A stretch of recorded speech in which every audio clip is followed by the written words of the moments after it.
Assalamualaikum warahmatullahi wabarakatuh. Saya Siti Kona'ah. Di sini saya akan menjelaskan tentang pengaruh teknologi terhadap perubahan bahasa.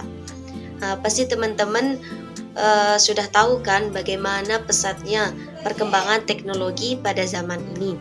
Dan tanpa kita sadari, ternyata pengaruh perkembangan teknologi pada zaman ini mempengaruhi bagaimana cara kita berbahasa, baik itu dalam lingkungan masyarakat maupun di media sosial.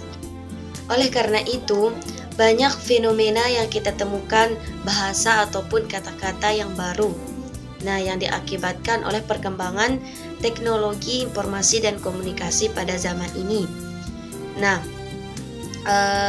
Berbagai macam perubahan tersebut banyak yang tidak sesuai dengan Kamus Bahasa Indonesia dan merupakan kata-kata singkatan maupun kata-kata baru.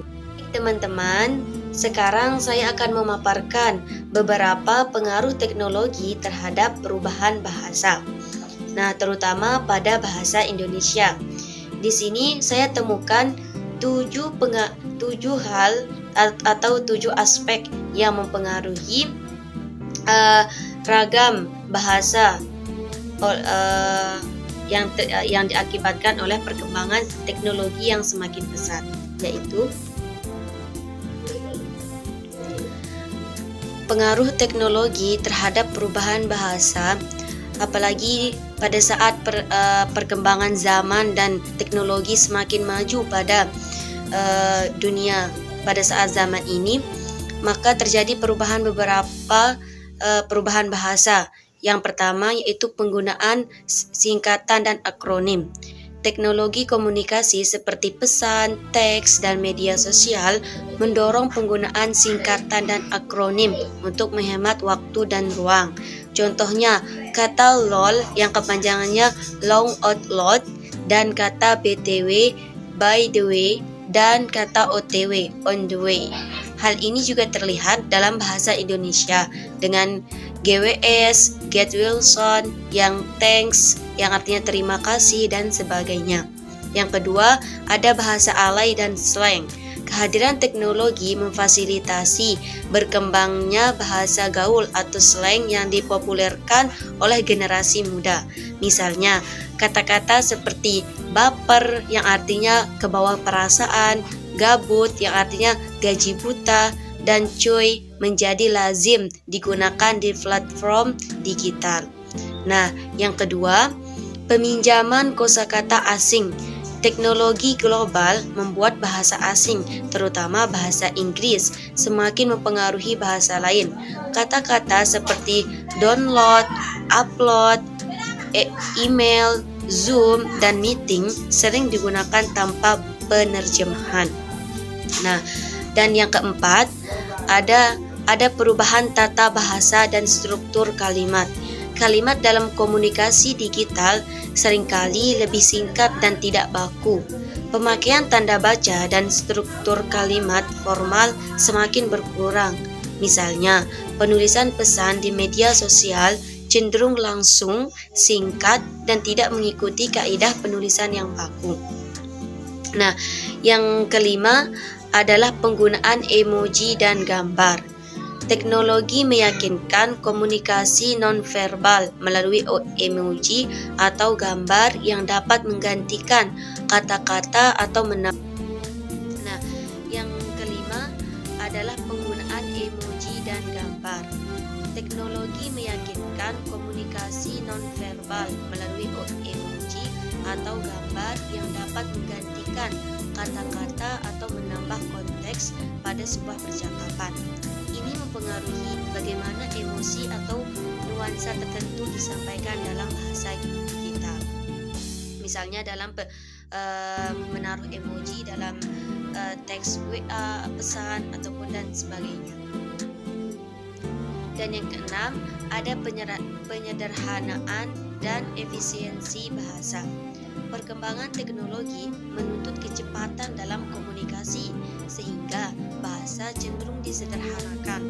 Orang lebih memilih bahasa yang langsung dan ringkas, baik dalam komunikasi personal maupun profesional.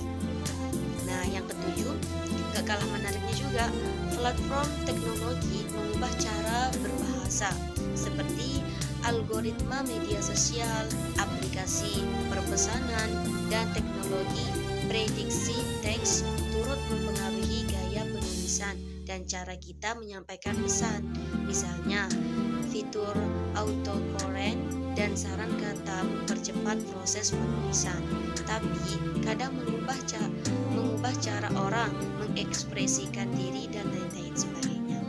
Nah, kesimpulannya di sini, secara keseluruhan teknologi telah mempercepat evolusi bahasa dengan cara yang tidak pernah terjadi sebelumnya, baik dalam bentuk penggunaan kata, gaya komunikasi, maupun penerapan norma linguistik yang baru. Nah, mungkin dampak pengaruh perkembangan teknologi, informasi, dan komunikasi terhadap bahasa. Dengan semakin berkembangnya teknologi di dalam kehidupan kita, akan berdampak juga pada perkembangan dan pertumbuhan bahasa. Sebagai sarana pendukung pertumbuhan dan perkembangan budaya, ilmu, pengetahuan, dan teknologi. Di dalam era globalisasi itu, bangsa Indonesia harus ikut berperan di dalam dunia persaingan bebas. Konsep-konsep dan istilah baru di dalam pertumbuhan dan perkembangan ilmu, pengetahuan, dan teknologi secara tidak langsung memperkaya khasanah bahasa Indonesia. Dengan demikian, semua produk budaya akan tumbuh dan berkembang pula sesuai dengan pertumbuhan dan perkembangan ilmu, pengetahuan, dan teknologi itu, termasuk bahasa Indonesia, sekaligus berperan sebagai prasarana berpikir dan sarana pendukung pertumbuhan dan perkembangan iptek itu. Dengan jumlah penduduk yang banyak mengakibatkan bahasa Indonesia sangat rentan terhadap pengaruh era globalisasi, baik pengaruh secara positif maupun pengaruh negatif. Nah, saya akan menyebutkan beberapa pengaruh positif dan negatif yang diakibatkan oleh perkembangan teknologi. Nah, yang pertama, dampak positifnya adalah bahasa Indonesia mulai dikenal oleh dunia internasional. Terbukti ada beberapa universitas di luar negeri yang mempunyai fakultas sastra bahasa Indonesia, karena menurut mereka negeri kita ini adalah negeri yang subur dan kaya raya, yang mempunyai bermacam-macam budaya, flora fauna, serta potensi-potensi lainnya. Yang kedua, meningkatnya pengetahuan masyarakat internasional tentang bahasa Indonesia. Dengan perkembangan teknologi saat ini seperti TV, penggunaan bahasa Indonesia yang baik dan benar dalam pembacaan berita misalnya yang disaksikan oleh masyarakat Indonesia, masyarakat akan banyak mendengarkan bahasa Indonesia yang baik dan benar, sehingga akan mempengaruhi perkembangannya bahasa Indonesia yang baik dan benar. Selanjutnya, meningkatkan terjemahan buku-buku ke dalam bahasa Indonesia. Dan yang terakhir, pengaruh teknologi akan memperkaya kosakata bahasa Indonesia. Pertukaran informasi dari bahasa asing, terutama bahasa Inggris, mempunyai pengaruh terhadap bahasa Indonesia yang tidak dapat dibendung lagi. Contohnya, informasi menjadi informasi. Nah, yang kedua, dampak negatif. Pertama, masyarakat Indonesia tidak menggunakan. Nah, yang kedua, dampak negatif. Pertama, masyarakat Indonesia tidak menggunakan bahasa Indonesia yang baik dan benar. Masyarakat Indonesia adalah masyarakat yang konsumtif dan penasaran serta suka dengan hal baru, terutama sekali dengan adanya berbagai perubahan pada berbagai peralatan elektronik. Hal ini sangat berdampak buruk terhadap pola pikir masyarakat. Misalnya, pada kalangan remaja dengan adanya internet, anak-anak sekarang ini senang bermain jejaring sosial seperti Facebook. Dengan adanya jejaring sosial seperti Facebook, terkadang melalui jejaring sosial tersebut, anak-anak banyak menggunakan bahasa gaul sehingga tidak lagi memperhatikan kaidah penggunaan bahasa Indonesia yang baik dan benar. Yang kedua, berkurangnya minat generasi muda untuk mempelajari bahasa Indonesia. generasi muda cenderung untuk lebih menyukai sesuatu yang modern atau maju. Dengan masuknya budaya-budaya asing dan bahasanya tentu lebih menarik bagi sebagian besar generasi muda untuk dipelajari. Yang ketiga, bercampurnya bahasa Indonesia dengan bahasa-bahasa asing. Banyak masyarakat yang lebih bangga dan membangga-banggakan menggunakan bahasa negeri orang lain atau malah mencampur-campur bahasa Indonesia dengan bahasa asing. Hal ini sering terjadi di masyarakat, baik secara lisan maupun tulisan-tulisan di SMS, short message, dan di dunia maya, Facebook, Twitter, dan lain-lain. Dan yang keempat, memperkaya kosakata bahasa Indonesia. Dengan memperkaya kosakata bahasa Indonesia, kita akan semakin mudah untuk memahami dan memperkuat tutur kata yang sopan dalam berbahasa Indonesia. Secara singkat, hal ini dapat meningkatkan rasa bahasa Indonesia dengan baik dan benar. Yang kelima, hilangnya budaya tradisional. Dengan adanya perkembangan ilmu pengetahuan dan teknologi membuat hilangnya budaya anak-anak bermain permainan tradisional.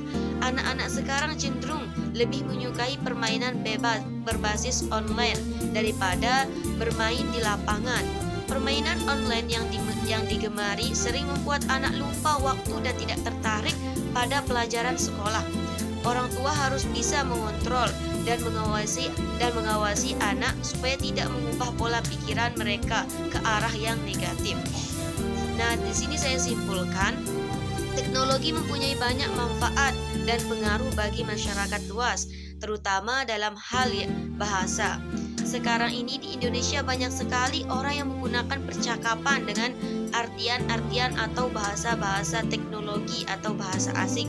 Semua ini mempunyai dampak positif dan bisa juga mempunyai dampak negatifnya. Tanpa adanya pada pelajaran sekolah, orang tua harus bisa mengontrol dan mengawasi anak supaya tidak mengubah pola pikiran mereka ke arah yang negatif. Nah, di sini saya simpulkan, teknologi mempunyai banyak manfaat dan pengaruh bagi masyarakat luas, terutama dalam hal bahasa. Sekarang ini di Indonesia banyak sekali orang yang menggunakan percakapan dengan artian-artian atau bahasa-bahasa teknologi atau bahasa asing. Semua ini mempunyai dampak positif dan bisa juga mempunyai dampak negatifnya. Tanpa adanya bahasa termasuk iptek tidak dapat. Dengan adanya teknologi sekarang ini, perkembangan bahasa Indonesia mengalami kemajuan yang cukup besar. Hal tersebut karena adanya perkembangan teknologi yang kian hari kian canggih sehingga menimbulkan akulturasi dan pengaruh terhadap perkembangan kosakata bahasa Indonesia. Dengan adanya teknologi, bahasa Indonesia berfungsi sebagai bahasa media, masa cetak dan elektronik, baik visual atau audio, harus memakai bahasa Indonesia, seperti memberikan informasi-informasi melalui media internet ataupun televisi dengan ejaan bahasa Indonesia yang baik dan benar. Hal ini tentu berdampak positif bagi perkembangan bahasa Indonesia, sehingga media massa menjadi tumpuan kita dalam menyebarluaskan bahasa Indonesia secara baik dan benar. Mungkin hanya itu yang dapat saya jelaskan. Kurang dan lebihnya saya mohon maaf. Assalamualaikum warahmatullahi wabarakatuh.